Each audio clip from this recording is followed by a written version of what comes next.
동료 같은 개념으로 생각해 주시면 좋겠고, 저 역시도 현장에서 지금 자영업을 하고 있고 또 예전부터 했었고 여러 가지 일들을 했었으니까 지금 여기 계신 분들하고 비슷한 눈높이에서 이렇게 같이 좀 생각을 해주시고 여러 가지 좀 궁금한 거 있으면 편하게 말씀을 해주시면 더 좋을 것 같습니다. 구미는 제가 한 대여섯 번 왔던 것 같은데 올 때마다 되게 좀 편안한 느낌이 드는 것 같아요. 제가 창원에서 왔거든요.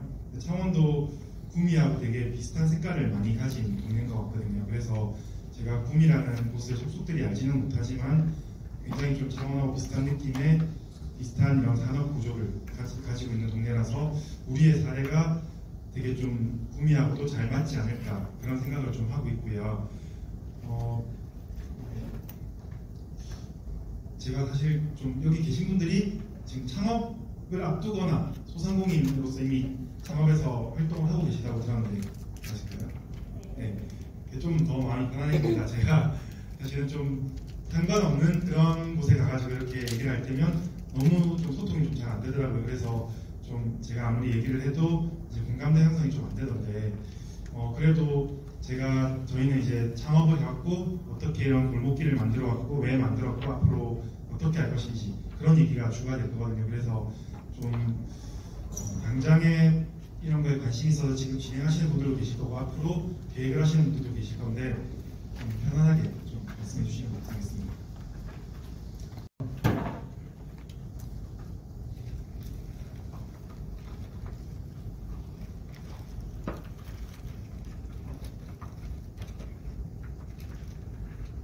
저희 처음에 이제 문제를 발견하고 사업을 시작하게 된 계기입니다. 이제 서울 같은 경우는 이제 인구가 그렇게 빠져나갈 때 상업시설이나 행정시설들은 그대로 남아있고 인구만 빠져나가는 경향이 크거든요. 그래서 이제 인구 공동화 현상이라고 운동화 현상이 일어납니다. 그래서 뭐 강남 또는 뭐 분당 이렇게 계속해서 인구가 외곽으로 빠져나갈 때 종로라거나 명동이라거나 이런 상업 행정시설들은 그대로 기능을 가지고 있으면서 이렇게 슬럼화되지를 않고 계속 성장을 해오거든요. 근데 지방은 한번 찾아보면 인구가 빠져나가고 신시가지가 개발이 되는 과정에서 구도심을 그냥 버려버리고 이제 신시가지를 그냥 키워버리는 그런 식으로 도시를 개발하고 있더라고요. 그래서 구도심은 이제 상업시설, 행정시설이 다 빠져나가버리고 슬럼화가 진행되는 경향이 컸습니다. 그게 수치적으로 보더라도 서울은 저런 공동화 현상에서 높은 수치를 보이고 있고요. 이제 슬럼화 현상으로 보면은 이제 지방 같은 경우는 슬럼화 현상이 이렇게 크게 나타나는데 특히나 저희가 속해 있는 이 영남 지역 이쪽이 가장 심각한 현상을 보이고 있었습니다. 그게 왜 그런지 제가 좀 궁금하더라고요. 그래서 그런 현상들을 한번 잘 살펴보았고 여기가 제가 활동하고 있는 창원의 이제 변천되는 지도입니다. 저 빨간색으로 동그라미 친 부분이 창원의 옛날 구시가지거든요. 70년대 때. 근데 80년, 90년, 2000년 이렇게 경제 성장을 하는 과정에서 이제 신시가지는 계속해서 개발이 되고 있는데 구도심은 개발에서 철저히 소외되는 모습을 볼 수 있었습니다. 그 주변을 둘러보았습니다. 둘러보니까 창원뿐만 아니라 뭐 진주라거나 울산이라거나 구미도 마찬가지더라고요. 포항, 뭐 부산도 해운대구를 만드는 과정에서 부산의 구도심을 버려버리고 왔고 대구 같은 경우도 비슷한 부분을 볼 수 있었습니다. 그래서 이런 문제점들이 왜 일어났는가 살펴보니까 앞서 말씀드린 것처럼 7, 80년대에 경제 성장하는 과정에서 이제 집안은 지대가 싸니까 그냥 구도심을 버리고 신시가지를 만드는 게 더 훨씬 더 싸게 먹히더라고요. 그래서 구도심을 버리고 신시가지를 형성을 했는데 7, 80년대잖아요. 그때 형성된 신시가지가 지금 40년의 세월이 지나다 보니까 거기도 이제 좀 많이 올드해지고 슬럼화되고 좀 이제 노후화가 많이 진행이 되어 버리더라고요. 근데 이제는 더 이상 땅덩어리가 없는 겁니다. 그래서 이제 이 신시가지가 노후화되는 과정을 이제 새로운 신시가지를 찾느냐 아니면 구도심으로 와가지고 구도심을 다시 개발하느냐 이런 갈림길에 놓이게 되어가지고 최근에 구도심에 대한 관심이 많이 늘어나는 것 같아요. 그래서 전국적인 트렌드를 보더라도 뭐 로컬 또 글로컬 또는 도시재생 이런 것들이 굉장히 많은 화두가 되어가고 있고 관심을 돌릴 수밖에 없는 그런 시기가 된다고 보거든요. 백화점에 근무하다가 처음에 경리단길, 이태원의 경리단길에서 와인바를 차리면서 첫 사업을 시작을 했는데 완전 폐가였습니다. 2층짜리 양옥이었는데 사람이 이제 들어서기도 좀 힘들 정도의 폐가였는데 그 폐가를 리모델링 해가지고 멋진 공간으로 탄생시키고 사람들이 와서 즐거워하는 모습을 보고 너무 기분이 좋더라고요. 그래서 그때부터 이렇게 막 한 20-30년 비어있고 막 좀 사람들이 들어가기 힘든 그런 폐가들만 눈에 보이더라고요. 그리고 이렇게 좀 슬럼화되고 이제 좀 노후화된 이런 곳들이 오히려 남들은 여기를 좀 꺼리고 좀 깔끔하게 이런 구분상가를 더 좋아하는데 저는 약간 좀 변태같이 이렇게 슬럼화되고 좀 낡고 좀 사람들이 찾지 않고 좀 가치가 떨어진 그런 것들을 좀 많이 찾게 되더라고요. 그래서 그곳에서 이제 기회가 보이게 되고 그래서 저는 경남 경북 쪽에 기회가 아주 많다고 생각을 하게 되었고 실제로 보면 비수도권은 인구도 계속 이렇게 떨어지고 또 소득 수준이나 모든 것들이 좀 하향하고 있습니다. 그리고 좀 우수한 플레이어들은 전부 다 수도권이나 서울로 다 집중을 하고 있습니다. 그 외에 또 상대적으로 지방의 경쟁이 좀 더 이제 서울에 비해서는 치열하지 않은 그런 장점도 있다고 생각을 하거든요. 그래서 저희는 사업에 이런 사업을 할 수 있는 기회는 사업량은 서울보다 이제 이런 경남 경북이 훨씬 많은데 왜 굳이 다들 서울에 올라가서 수도권에서 사업을 하려고 할까? 거기서 한다고 해서 뭐 지대가 10배 이상 차이 나는데 서울에서 한다고 커피값이 10배 더 비싸고 그런 건 아닌데 꼭 그렇게 해야 될까? 이런 생각을 가지게 되었죠. 그래서 이제 지방에서 기회가 있는 곳을 찾아서 사업을 해봐야겠다고 생각해서 4년 전에 창원에 이제 내려오게 되었고요. 군부대가 들어서면서 우리가 군부대를 대상으로 하는 그런 슬럼가 윤락가가 되었고 군부대가 나가면서 완전히 도시가 슬럼화가 되어버린 곳이죠. 저희가 이런 슬럼화된 건물들을 하나씩 하나씩 새로운 브랜드로 만들어 나가기 시작했고 저희 혼자만이 아니라 지역에 있는 청년 창업가들 또는 기존에 있던 노포집들하고 굉장히 많은 협력들을 해서 작년 안에 한 50만 명 정도 다녀가는 그런 거리를 만들어내었습니다. 사실 이게 토요일 가비저가 재작년에 한번 나오고 나서 구미나 대구에서도 되게 많이 오시더라고요. 그래서 혹시나 여기서도 와본 적이 있으신가 싶어서 한번 여쭤볼게요.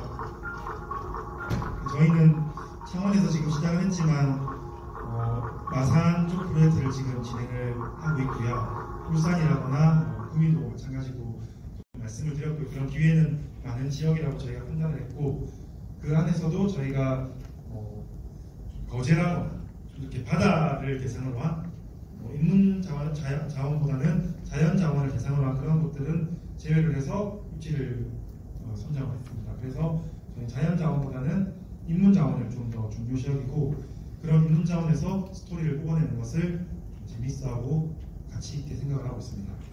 그리고 그 외에도 좀 대중교통이 좀 편안하게 있다거나 주변에 1차 상권이 확실하게 있다거나 이런 입지적인 요소를 많이 보고 있고요. 그리고 지역 내에서 그런 지역을 선정을 했으면 그 지역 안에서도 일반 일종 주거 지역이 좀 넓게 분포된 그런 지역들이 있습니다. 대부분 좀 구도심들이 일반 일종 주거 지역이 넓게 펼쳐져 있고 좀 새롭게 조성된 곳들은 주택가 이런 곳은 일반 전용 주거 지역이 많이 분포가 되어 있거든요. 일반 전용 주거 지역은 이제 도로가나 일부 1층 등의 이런 시설들을 제외하고는 상업시설로 활용하기가 힘들기 때문에 이런 주거 지역의 용도가 어떻게 되어 있는지를 좀 보는 것도 중요하고요. 도시재생 활성화 지역 이게 굉장히 도움이 많이 되는 이거 혹시 들어본 적 있으신가요? 도시재생 관련된 부분은 전국적으로 지금 많이 이제 일어나고 있는 부분인데 그게 환경이나 아니면 이제 도시 여건 관련된 부분에서 어떤 식으로 변화를 시키느냐에 따라 이제 그 도시에 대해서 사람들이 많이 몰리고 환경에 관련된 부분에서 개선이 될 수 있는 거 없는가에 대해서 이제 그 척도를 놓는 부분이 있고 현 지역에서 지금 부분에 지금 시작을 한다고 지금 보고 있는데 현 지역에는 아무것도 없어요. 이게 실질적으로 저희한테 도움이 생각보다 되게 많이 되는 곳이거든요. 저희가 익선동에서 그러니까 매입을 할 때 15억짜리 건물을 매입을 했는데 저희가 13억을 이 도시재생 활성화 기금을 통해서 가져왔고 2억을 저희가 제 개인적인 신용 대출이라거나 또는 가족들의 좀 도움을 받아가지고 마련해서 이선동에서 매입을 저희가 할 수 있었거든요. 이 허그라고 주택도시보증공사입니다. 주택도시보증공사가 이런 주택 관련된 최상위 국가기관인데요. 이 허그에서 도시재생 활성화 지역 내에서 이제 부동산을 매입하거나 상업시설로 이렇게 바꾸는 거에 있어서 이제 매입비랑 건축비의 최대 80%까지 대출을 해줍니다. 익선동에 제가 13억 대출 받았는데 이자가 지금도 200만 원 이치 안 나가고 있거든요. 지금같이 금리가 높은 시절에 지금 1.8%로 저희가 지금 융자를 해서 받고 있고요.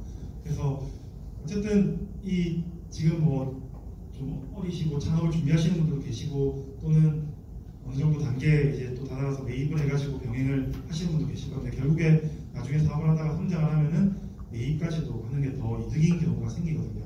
그런 경우에 이 도시재생 활성화 지역을 굉장히 좀 많이 보고 하시면 좋을 것 같고 이게 생각보다 진짜 많이 모이시더라고요. 제가 창원에서도 많이 알려드리고 있는데 우리 동네 재생정보라고 찾아보시면 이게 되게 찾기가 힘들어요. 생각보다 도시재생 활성화 지역을 이렇게 알아볼 수 있는 그런 사이트가 있거든요. 거기서 제일 오른쪽에 삼각형 매입을 되게 사각형 이렇게 햄버거처럼 돼 있는 그거를 클릭하면은 이제 체크해가지고 도시재생 활성화 지역을 볼 수가 있고 거기서 초록색으로 표시된 지역이 지자체에서 선정한 도시재생 활성화 구역이거든요. 그래서 그 지역 안에서 일단 이런 활동을 하면은 그런 기금을 도움을 받을 수가 있습니다. 그래서 한번 찾아보시면 좋을 것 같고 또 그쪽에서 하면 좋은 이유가 나중에 이제 매매하고 사고 팔고 하는 것도 되게 유리합니다. 사는 사람 입장에서도 도시재생 활성화 지역 안에서 뭔가를 매입을 하면은 더 싸게 또 금융비용을 줄여가면서 이렇게 할 수가 있기 때문에 찾아보시면 되게 좋을 것 같고 기금을 찾는 방법은 도시재생 활성화 기금 사이트가 또 있거든요. 여기 보면 융자 이렇게 돼 있는 이제 항목이 있는데 그 항목에서 한번 관심 있는 분은 꼭 찾아보시면 좋을 것 같아요. 아니면 나중에 저한테 잘 못 찾으시겠으면 여쭤보시면 제가 알려드리도록 하겠습니다. 어쨌든 저희는 그걸 되게 찾아다니고 그쪽에서 사업을 하는 것을 굉장히 우선시하고 있습니다. 그렇다고 해서 무조건 그렇게 하는 건 아닙니다. 창원은 사실 도시재생 활성화 지역에서 많이 있거든요. 저희가 소리단길 같은 경우는 활성화 지역이 아님에도 불구하고 입지가 너무 좋았고 교통의 중심에 있었고 이제 1차 배후 상권이 너무 확실했고 그래서 저희가 도시재생 활성화 지역을 포기하고 창원에서는 사업을 했는데 이게 10년에 한 번씩 도시재생 활성화 지역을 지자체에서 계속 수립을 하거든요. 그래서 올해 창원이 도시재생 활성화 지역을 수립하는 시기고 이 지역을 저희가 도시재생 활성화 지역에 포함시키기 위해서 굉장히 많은 노력을 하고 지금 기다리고 있는 중입니다. 그리고 향후 개발 계획이 어떤가, 국가 산단이 이제 어디에 형성이 되고 그거에 대한 수혜를 어떤 지역이 받을 수 있을 것인가, 또는 이 지역이 향후 미래 가치가 어떤 것을 가지고 있느냐, 그런 것들을 종합적으로 판단해서 지역을 파악하고 있는 중입니다. 소상공인진흥공단 들어가면 상권 분석 시스템이라고 있거든요. 상권 분석 시스템 들어가면은 자기가 원하는 지역에 되게 업종별로 이제 매출액이라거나 연령대별 분석 이런 거를 할 수가 있는데 되게 정확하지가 않습니다.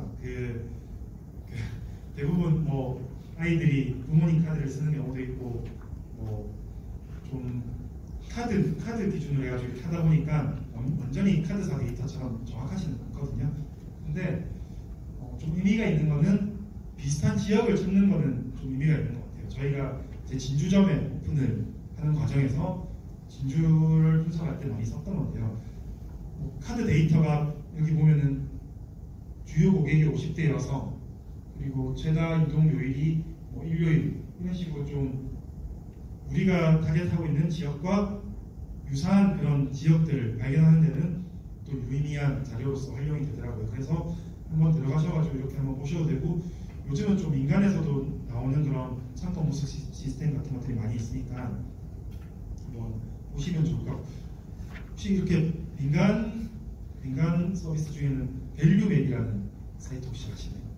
어플 같은 거 혹시 사용하시는 분 있으시면 그런 거 보는데 되게 좋습니다. 이렇게 어떤 지역에 가서 어떤 건물이나 어떤 토지나 이런 걸 보고 자기가 선택을 할 때 여기가 불법 건축물이 있는지도 모르고 또는 또 여기가 뭐 연면적이 얼마 정도 되는지 그런 것들을 알기가 힘들잖아요. 근데 밸류맵 같은 경우 실행을 해보면 건축 대장을 굳이 떼보지 않더라도 바로 그냥 휴대폰을 열어서 거기에 건축 대장이 계략적인 것은 나오거든요. 그래서 여기에 층별로 어느 정도의 면적을 가지고 있고 어떤 용도 지역이고 그런 것들을 파악할 수 있기 때문에 그것을 보면은 대략적인 파악을 할 수 있습니다. 그래서 여기가 정말 관심이 있으면 이제 들어가셔가지고 컴퓨터로 건축물 대장이라거나 듣기 부등 같은 거 떼가지고 좀 더 자세히 파악을 해보시면 되거든요.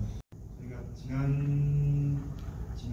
지난주에 했는데 세모로 브랜딩 스쿨이라고 창원에 있는 창업할 사람들을 모아가지고 저희가 교육 프로그램도 인간주도로 만들어가지고 재밌는 활동들을 했는데 다들 그런 곳에서 창업하는 것을 되게 좀 두려워하시더라고요. 좀 아무도 오지 않는 곳 같고 또 용도 변경 같은 것도 어떻게 되는지 모르고 좀 막 공사도 엄두가 안 나고 그러니까 다들 구분 상가에 이렇게 딱 닫혀진 건물에 그냥 영업하고 있던 것을 이렇게 받아서 한다거나 새롭게 쉽게 들어갈 수 있는 것을 선택을 하시는데 쉬운 만큼 이제 좀 수익도 적은 구조로 갈 수밖에 없는 게 그런 구분 상가고 구분 상가의 매력은 점점 떨어지고 있습니다. 지금 뭐 주위를 둘러보셔도 이런 골목 상권들은 점점 화랑을 하고 있고 성장세가 높은데 구미 구도심 제가 가봤다. 지금 무슨 빵집이랑 바랑 같이 하는 그 가게를 갔었는데 제 기억나네. 그런 아무튼 지금 새롭게 생기는 그런 몰 같은 거 구미에 제가 STS 개발해서 만든 몰 오브 구미인가? 다들 구미 분들이시죠? 다른 데서 오셨나 그몰 오브 구미 구미 인터체인지 옆에 있는 좀 몰 같은 게 하나 있는데 제가 예전에 이 사업을 준비하기 위해서 STS 개발이라는 시행사에 이렇게 좀 취업을 한 적이 있거든요. 취업해서 시행업을 좀 배워봐야겠다 생각을 해가지고 한 6개월 하고 6개월 정도 이제 이과식 쓰고 1년 정도를 있었는데 그때 이제 구미에 그 모로브 구미가 맞나요? 그 건물을 이제 만들어서 분양을 했었거든요. 그 시행사에서. 근데 그게 최근에 제가 가봤을 때 완전 텅텅 비어 있더라고요. 그래서 근데 구미가 잘돼서 그런 건 아닙니다. 구미뿐만 아니라 창원도 지금 다 비어 있고 스타필드조차도 지금 사업성이 없어가지고 사업을 계속 미루고 있는 중이고 강남이나 판교역 이런 서울에 있는 핵심 상권도 그런 구분 상가들의 공식이 엄청나게 큰 상황입니다. 그게 이유가 예전에 한 10년, 20년 전만 해도 다들 그래도 MBC, KBS 보셨잖아요. 근데 지금 보십니까? 네, 아무도 안 보시잖아요. 이제는 다들 유튜브나 뭐 좀 개인의 이제 이런 개성을 살린 그런 프로그램들을 본인이 선택해서 이렇게 보지 그렇게 이제 일방향으로 이렇게 주는 그런 것들을 사람들이 잘 받아들이지 않는 시대가 왔거든요. 근데 구분상가는 전형적으로 좀 그렇게 세팅이 돼 있고 개성을 좀 살릴 수 없는 그런 시설물입니다. 그래서 그런 건물들의 이제 매력이 점점 하락하고 있고 갑자기 와가지고 우리가 문화도시를 준비하더니 이 로컬 네트워크 창원은 아직도 이런 좋은 프로그램이 없거든요. 아직 제조 중심의 문화예술에 대해서 굉장히 홀대하는 그런 도시인데 보고 좀 부러웠습니다. 구미는 2년 차라고 하더라고요. 이런 프로그램들이 창원에도 좀 더 생겼으면 하는 마음인데 작년에 문화도시를 준비하겠다고 와서 이 네트워킹 이런 게 우리는 지금까지 실적이 한 개도 없었다.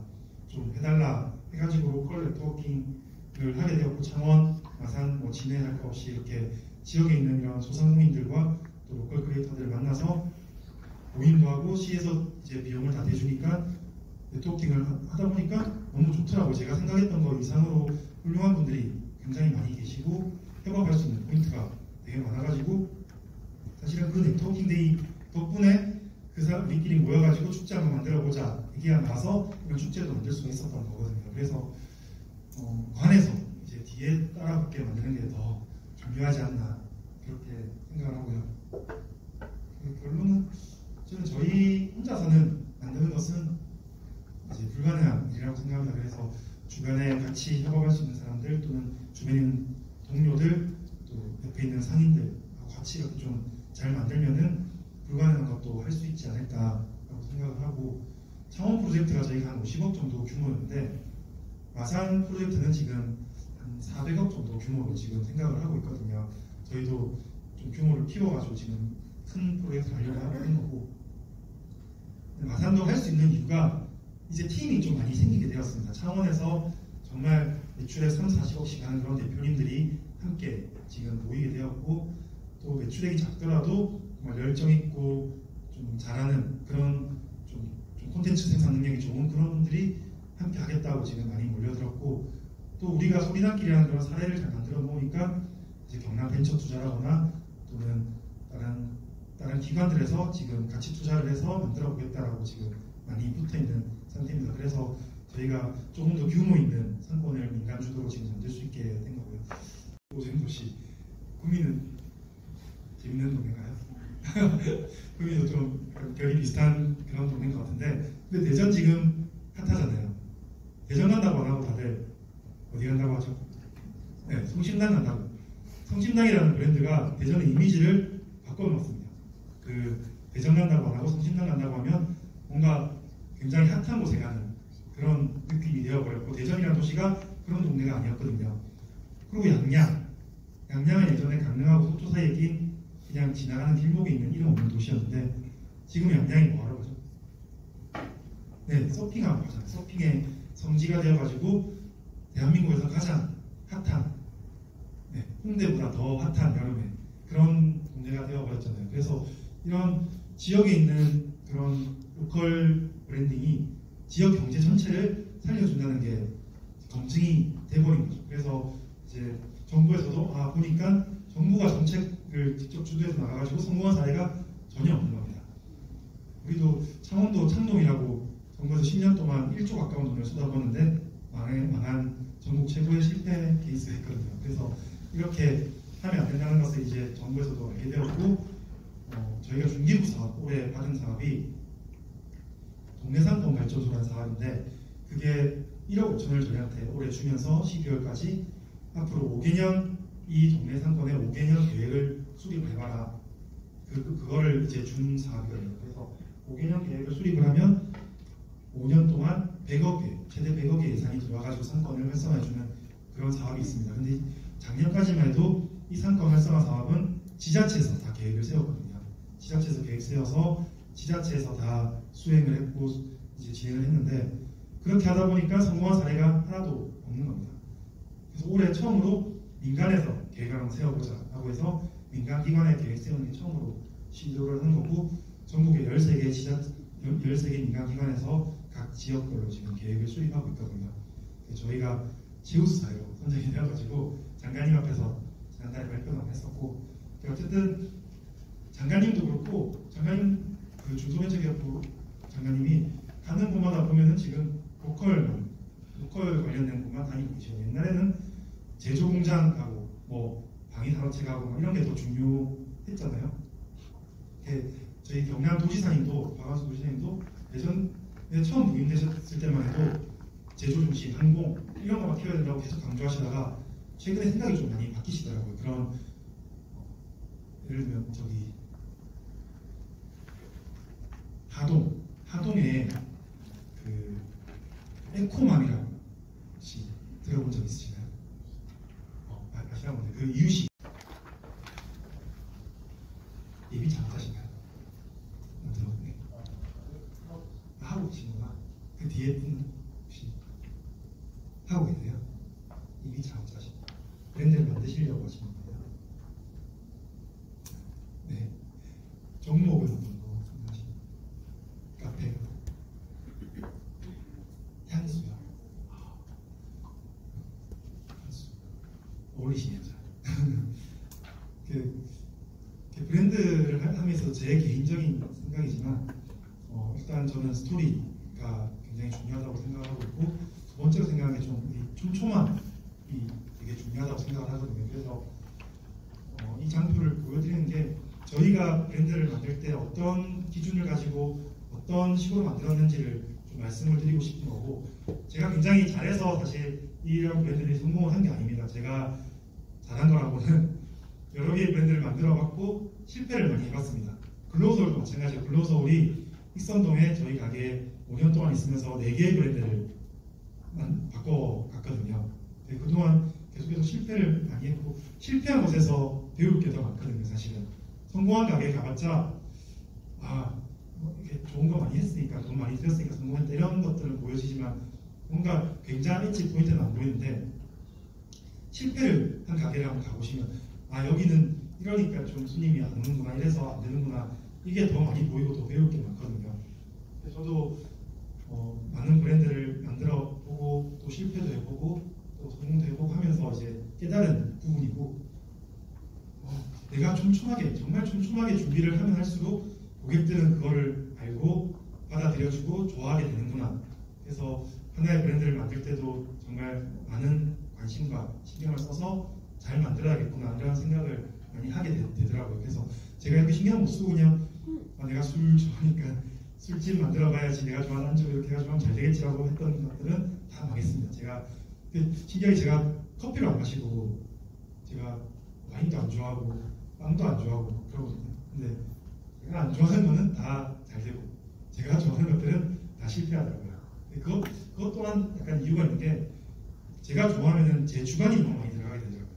그럼 저라는 사람은 많은 사람 중에 한 사람인데, 제 주관이 많이 들어가면 그런 몇몇 사람들만 만족을 시켜줄 수밖에 없는 거죠.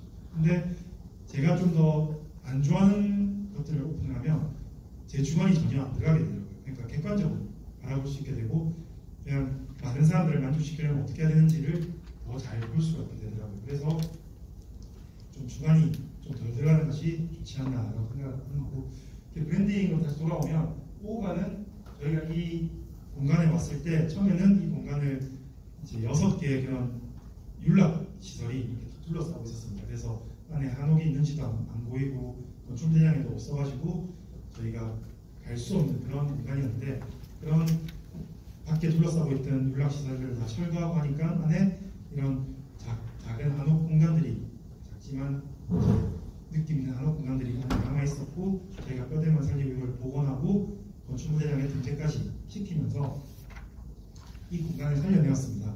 하다 보니까 옆에 대나무 숲도 조금 이렇게 있고, 흑성에 그런 돌자락도 있고, 북동에 그런 우물, 생물도 있고, 막 이렇게 주변에 그런 공간들이 있는 거예요. 그래서 여기가 윤선도의 오가라는 그런 공간하고 되게 잘 어울린다라는 느낌을 받았습니다. 그래서 저희가 윤선도의 5번, 그 수석, 송주걸, 그 5 자연물을 저희가 테마로 삼아가지고 오가라는 브랜드를 만들었고, 그래서 인테리어도 보면은 공간에 대나무, 소나무, 물, 돌, 그리고 달, 이런 요소들을 굉장히 촘촘하게 다 반영을 시켰습니다. 그리고 이런 메뉴 하나하나도 돌 모양을 걷든 이제 일크 또는 이제 이게 소나무의 그 습성을 저희가 가지고 와서 만드는 음료거든요. 솔방울, 소나무가 사시사철 변하지 않는 좀 절개 이런 거를 좀 의미하잖아요. 그래서 솔방울을 에스프레소 솔방울 모양으로 올려가지고 이제 시간이 계속 지나도 커피 맛이 꾸준히 유지되는 그런 커피를 저희가 만들었습니다. 그리고 이 수웨이드 같은 경우는 안에 잘 안 보이지만 우물 모양의 얼음이 들어있거든요. 그래서 예전에 여기 남아있던 우물을 형성해가지고 우물 안에 이렇게 우물물을 넣어서 섞어 먹으면은 이제 맛이 좀, 사실은 그냥 일반 라임민트 에이드랑 비슷하고 스타벅스가 파는 쿨라임 에이드하고 비슷하지만, 스토리를 어떻게 담느냐, 어떻게 좀 이렇게 표현을 해서 전달을 하느냐에 따라서 고객들이 받아들이는 건 굉장히 다르더라고요. 이 오레이드 같은 경우도 이제 다리 이렇게 저희가 직접 만든 베이셔버 위에서 절구를 짓는 이런 모양으로 만들어가지고 오레이드를 만들었습니다.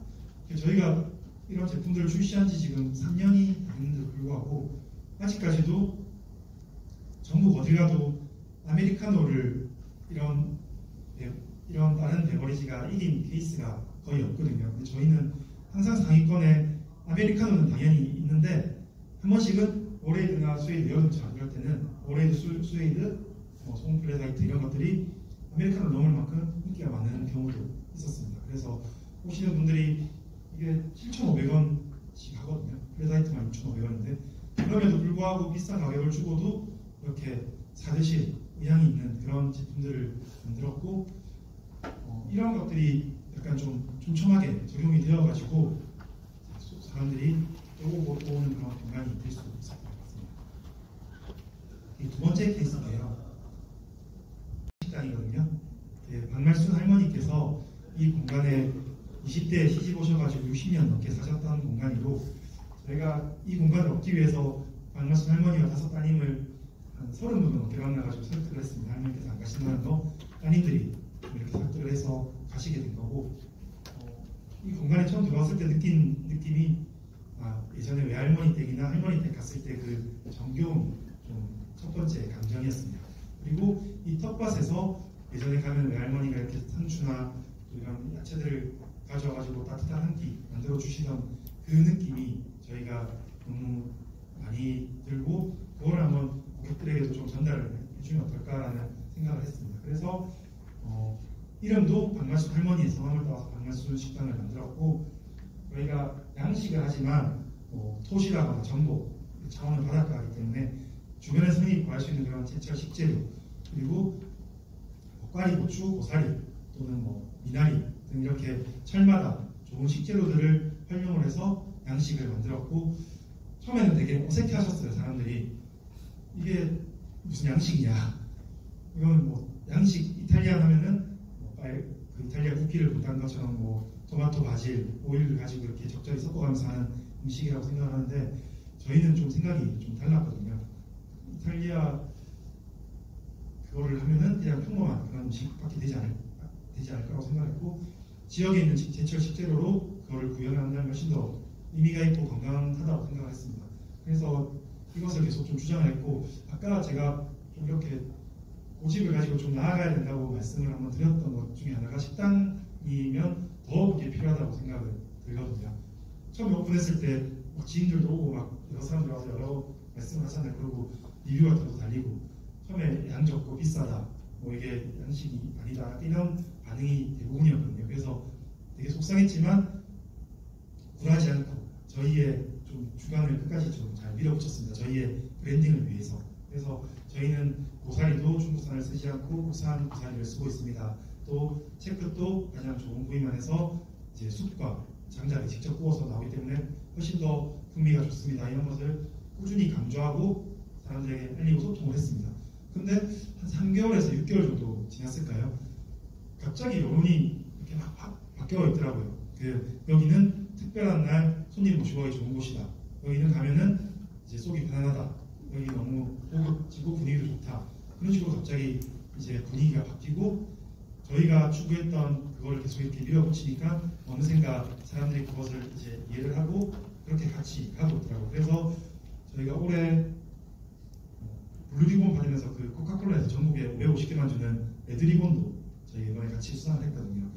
그러면서 지역사회에서 사람들이 여기는 그래도 손님 모시고 가기 좋은 곳 누가 창원에 오면 특별하게 가기 좋은 곳으로 이제 어느 정도 자리를 잡을 수가 있었던 것 같습니다.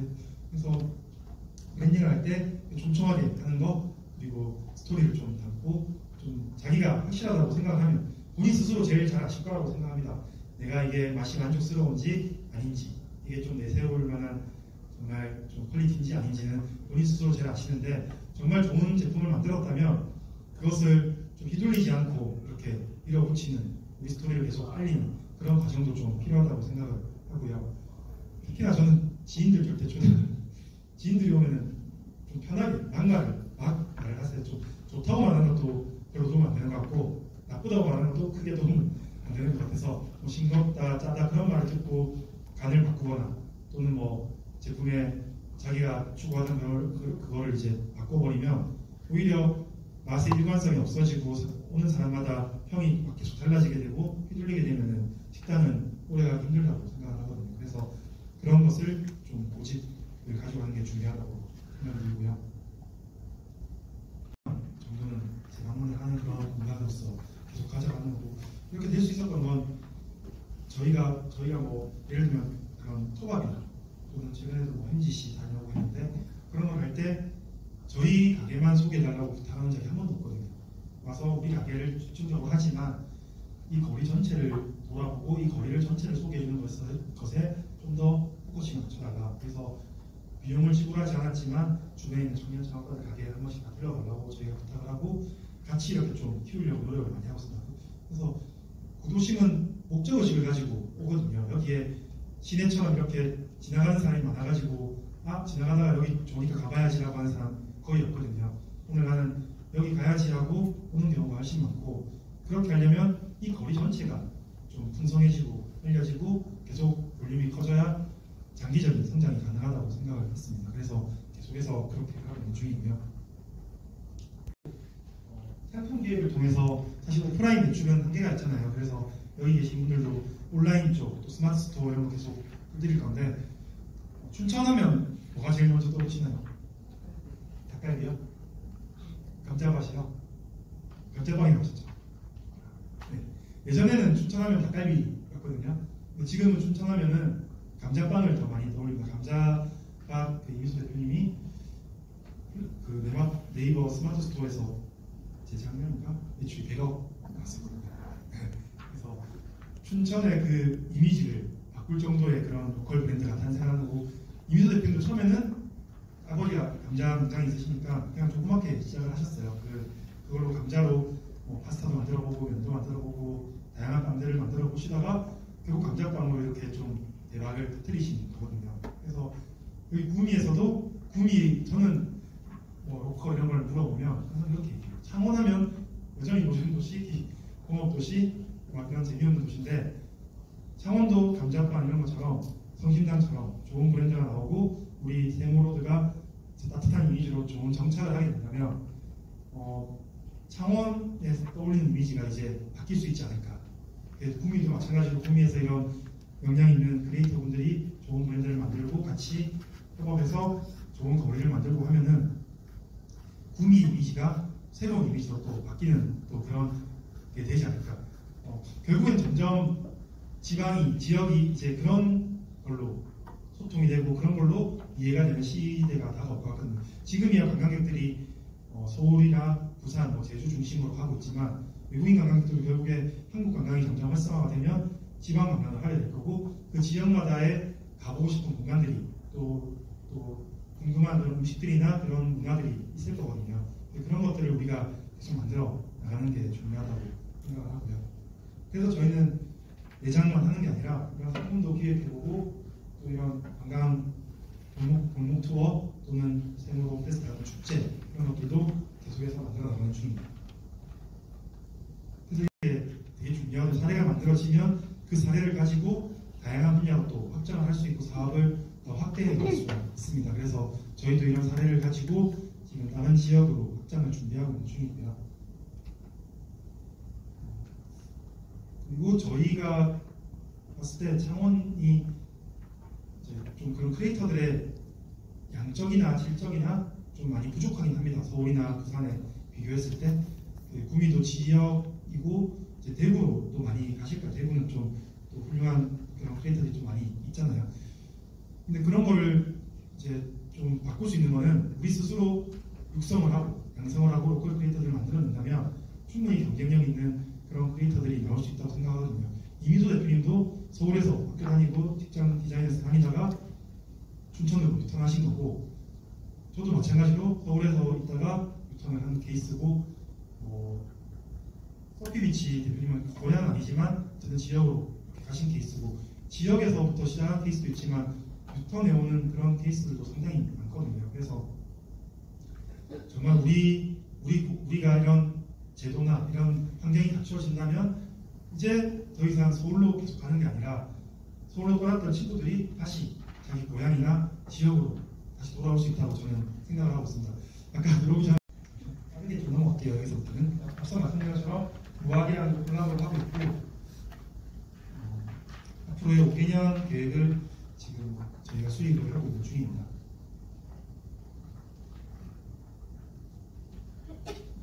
저희 회사는 도시재생 기반으로 사회적 가치를 실현하고 트렌드를 참조해 나가는 일을 하고 있고요. 부동산 개발과 디자인 쪽으로 구성이 되어 있고, 주민들하고도 굉장히 친화적으로 하고 있습니다. 제가 처음에 갔을 때 운전박대를 많이 당했거든요. 처음에 가서 집집마다 다니면 서울에서 사기꾼이 내려와서 이렇게 딴 사람 다닌다 조심해라 하고 해가지고 굉장히 운전박대를 많이 당했는데 지금은 그렇게 냉정하게 하셨던 분들이 가장 많이 도와주시고 주민들하고 소통을 많이 하고 있습니다. 어디 가든 저희는 외지인이거든요. 제가 서울에 살 때도 터세를 받았고 다른 지역에 살 때도 터세를 받았고 창원에 와서도 고향이지만 터세를 받았거든요.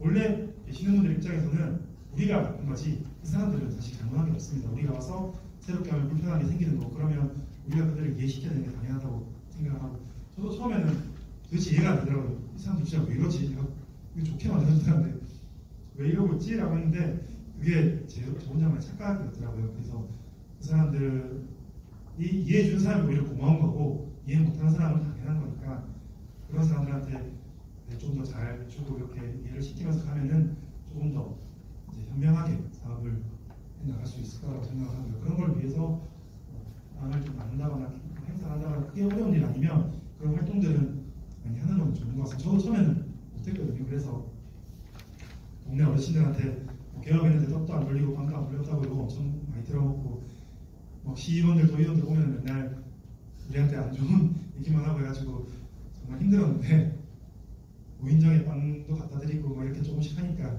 그런 게 바로 또 돌아서더라고요. 그래서 처음부터 고생 안 하시면 좋으니까 처음부터 주변 이웃들하고는 좋은 관계로 시작하시면 좋을 것 같고요. 저희는 그래서 이런 공간 기획을 넘어서 새로운 저희의 계획입니다. 상품을 저희 대표 상품인데요. 저기 장갑 세트 안에 이제 화가 자란 양갱, 약과 이런 것들을 넣어가지고 한국 전통 디저트를 중심으로 해서 제품을 만들어서 선물용으로 저희가 판매를 많이 하고 있고 이것을 좀 식품 제조 공장을 만들어서 면세점에서 테스트를 하고 해외 시장도 좀 나가보고 싶은 생각이 있습니다.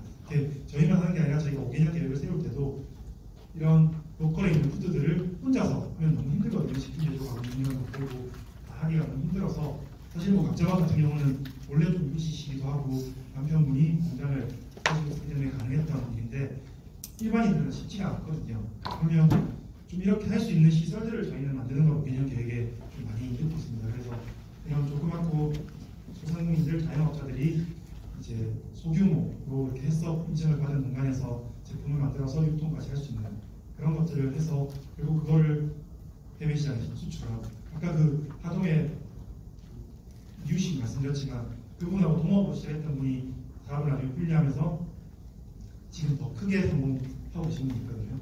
그 냉동김밥. 냉동김밥을 찍어낼 수 있는 설비가 안 돼서 못 찍어내지 나오는 족족 다 지금 판매가 되고 수출이 되고 있거든요. 그래서 구미도 그렇고 저희 창원도 그렇고 그런 게 안 나올 거라니 너무 없잖아요. 어디서든 튀어나올 수 있는 거니까 저희도 그런 게 나올 수 있는 그런 기반시설을 만드는 것을 시에다가 많이 요청을 하고 있는 중입니다. 그래서 좀 아까 앞서 말씀드린 것처럼 창원을 계속 만들어가면서 마산이라거나 좀 대규모의 그런 시설로 가는 것이 저희의 장기적인 목표고요. 저희는 이제 로컬 브랜딩 디벨로퍼가 되는 것이 저희 회사적으로는 가장 최후의 목표입니다. 그래서 지금도 열심히 나아가고 있고요. 좋은 기회 주셔서 저희가 구미에까지 저희 사업을 알릴 수 있어서 감사드리고 궁금한 거 있으시면 편하게 한번 말씀 주시면. 여기 많은 분들이 모여있고 하지만 가장 중요한 게 저희들이 창업을 하거나 아니면 말씀하신 로컬 도시재생을 할 수 있는 사업을 찾을 수 있는 자본이 가장 문제가 되어서 하시는 것처럼 이런 것들이 아무리 잘 깔려있어도 그걸 따라가고 싶어도 못하는 경우들이 99.9%입니다.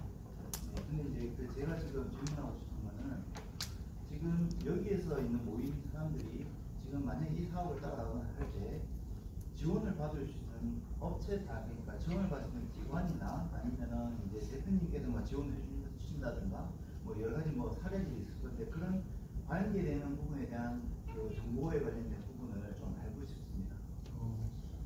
저희가 지원은 저희는 이번에 로컬 브랜딩 스쿨 우승자한테 저희가 창업 다 시켜주고 시설비 다 돼가지고 브랜드 만들어 드리는 지원을 기획을 했거든요. 그래서 되게 좀 인기가 많았었는데 저희가 여기에 해당되는 건 아닌 것 같고 뭐 정책 자금이 이런 자본도 있지만 되게 많거든요. 그 많은 것 중에 한 개도 모르는 게 있는 그러시구나.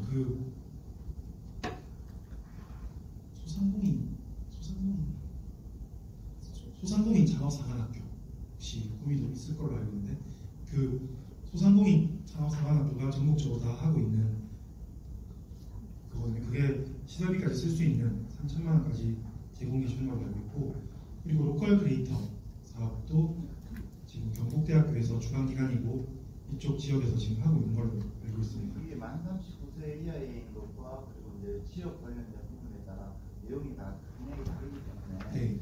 적용되는 사례도 다 다르거든요. 네, 그렇죠. 주고 싶으면 나중에 만약에 모임분들한테 그런 정보 자료를 모아가지고 좀 기회를 주셨듯이 이제 좀 전달해 주실 수는 없는가? 제가 사이트는 모아놓은 게 있어가지고 사이트는 한번 드릴 수 있는데 실제로 저도 근데 그런 거를 일일이 다 찾아서 다니고 굉장히 수식으로 들어가서 파악을 해봐야 되지 이게 누군가 떠먹여주는 정보사가 아무데도 없거든요. 그래서 제일 보기 좋은 거는 K-스타트업이라고 K-스타트업이라는 사이트에 들어가 보면 전 정부 그 과제들이 다 올라옵니다. 민간 국가기관 다 올라오고 그 기업마당이라는 사이트에도 올라오는데 지금은 불치한 것들은 거의 다 끝난 시기입니다. 보통 정책자금이 연말에 계획을 해서 제일 큰 뭐 몇 억짜리 단위 이런 것들이 1, 2월 달에 공고가 나오고 그 다음 뭐 한 7천만 원, 3천만 원 이런 단위들이 그 다음 달에 한 3월쯤에 나와가지고 4, 5월 되면 거의 발표 심사까지 끝나고 5월부터 협약하고 거의 실행하는 단계거든요. 11월 말이나 12월까지는. 그리고 그게 말씀 주신 것처럼 만 39세 이하가 훨씬 더 좀 받기가 쉬운 상황이고요. 또 창업 3년 이내, 또 창업 3년에서 7년 사이 이런 식으로 구간을 나눠가지고 지원을 해주긴 하는데 그게 예비 창업자부터 초기 창업자들은 보통 한 3천만 원 정도 선에서 받는 게 일반적이고 3년에서 7년 사이 정도 되면 한 7천에서 한 1억 정도까지도 보통 쉽게 좀 받을 수가 있거든요. 그래서 K-스타트업 같은 데에서 해본대로 창업사관학교도 있는데 소상공인한테 좀 해당이 많이 안 되는 것 같습니다. 향수공방이나 이런 쪽으로는 또 제작이나 이런 거는 창업사관학교도 많이 지원해 주는 걸로 알고 있거든요.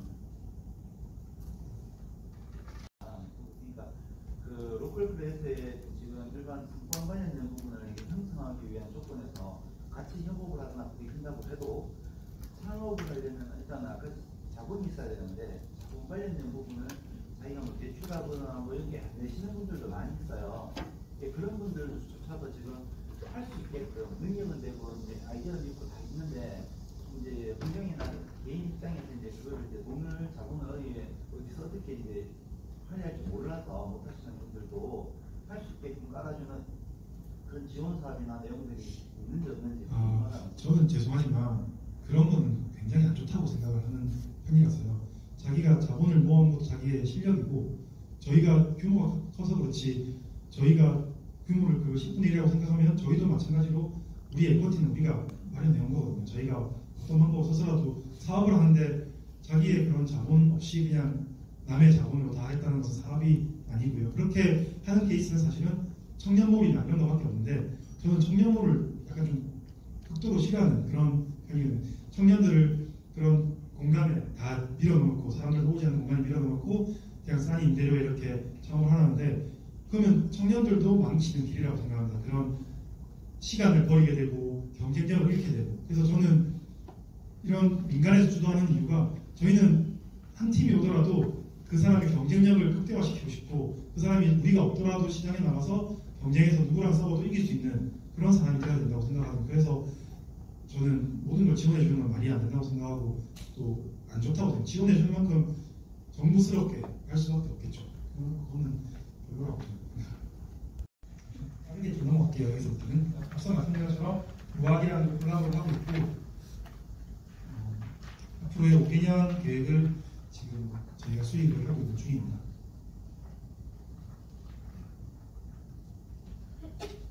저희 회사는 도시재생 기반으로 사회적 가치를 실현하고 트렌드를 참조해 나가는 일을 하고 있고요.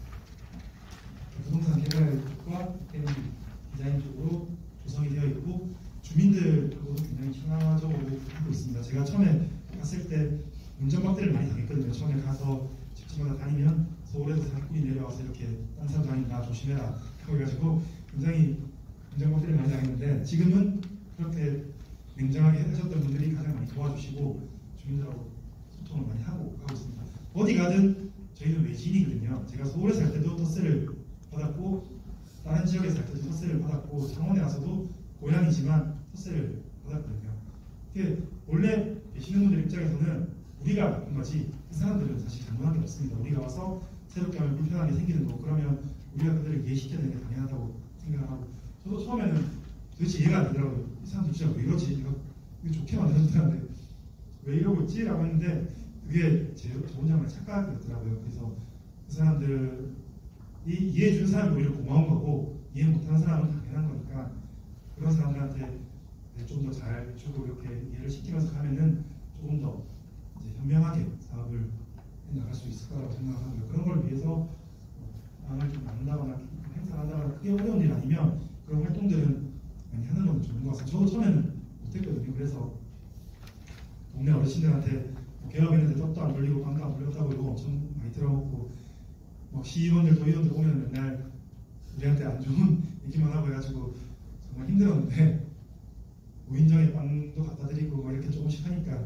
그런 게 바로 또 돌아서더라고요. 그래서 처음부터 고생 안 하시면 좋으니까 처음부터 주변 이웃들하고는 좋은 관계로 시작하시면 좋을 것 같고요.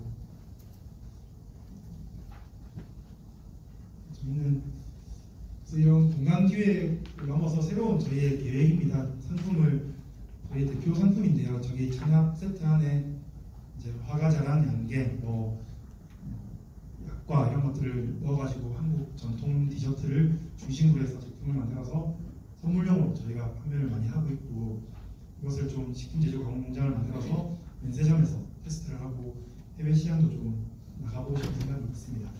저희만 하는 게 아니라 저희가 5개년 계획을 세울 때도 이런 로컬에 있는 푸드들을 혼자서 하면 너무 힘들거든요. 식품 제조 가공 공장도 그리고 다 하기가 너무 힘들어서 사실 각자방 같은 경우는 원래 좀 미시시기도 하고 남편분이 공장을 가지고 있기 때문에 가능했던 일인데 일반인들은 쉽지가 않거든요. 그러면 좀 이렇게 할 수 있는 시설들을 저희는 만드는 걸 5개년 계획에 좀 많이 넣고 있습니다. 그래서 이런 조그맣고 소상공인들, 자영업자들이 이제 소규모로 이렇게 해서 인증을 받은 공간에서 제품을 만들어서 유통까지 할 수 있는 그런 것들을 해서 그리고 그거를 해외 시장에 수출을 하고 아까 그 하동에 유씨 말씀드렸지만 그분하고 동업으로 시작했던 분이 사업을 나중에 분리하면서 지금 더 크게 성공하고 계신 분이 있거든요. 그 냉동김밥을 찍어낼 수 있는 설비가 안 돼서 못 찍어내지 나오는 족족 다 지금 판매가 되고 수출이 되고 있거든요. 그래서 구미도 그렇고 저희 창원도 그렇고 그런 게 안 나올 거라니 너무 없잖아요. 어디서든 튀어나올 수 있는 거니까 저희도 그런 게 나올 수 있는 그런 기반시설을 만드는 것을 시에다가 많이 요청을 하고 있습니다. 그래서 좀 앞서 말씀드린 것처럼 창원을 계속 만들어가면서 마산이라거나 좀 대규모의 그런 시설로 가는 것이 저희의 장기적인 목표고요. 저희는 이제 로컬 브랜딩 디벨로퍼가 되는 것이 저희 회사적으로는 가장 최고의 목표입니다. 그래서 지금도 열심히 나아가고 있고요. 좋은 기회 주셔서 저희가 구미에까지 저희 사업을 알릴 수 있어서 감사드리고 궁금한 거 있으시면 편하게 한번 말씀 주시면. 직원이나 동료를 보호를 하는 경우가 많잖아요. 네. 그런 사람들은 기준이라든지 혼자 있는 힘드니까 그렇죠. 어떤 점을 중점적으로 보시는지. 제가 그 회사 신세계 그만두고 처음에 이태원에서 가게 할 때 신세계 가장 친한 동기랑 둘이 반반 지분을 내고 가게를 했었거든요. 같이 막 스페인 포르투갈 다니면서 수익을 했었는데 그리고 지금은 그 동기랑 지금 연락을 안 하고 있습니다.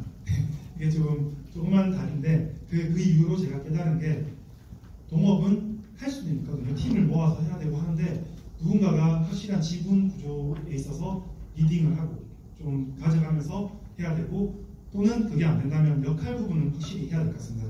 익선다다라고 이제 동업했던 익선동에 초창기 했던 팀이 있는데 여자 두 분이 사시거든요. 한 분은 디자인을 확실히 하시고 한 분은 운영과 이런 자금 소싱 이런 것들을 하시고, 그러니까 서로 역할 구분이 확실하게 된다면은 괜찮은 구조지만 그런 거 없이 그냥 둘이 똑같이 돈을 내고 똑같은 역할을 하면서 한다면 사람이기 때문에 누가 나빠서 그런 게 아니거든요. 서로 다툴 수밖에 없고 의견이 다를 수밖에 없기 때문에 투자사 입장에서 보면 벤처 캐피탈이라는 데서는 아예 동업을 회사 인정합니다.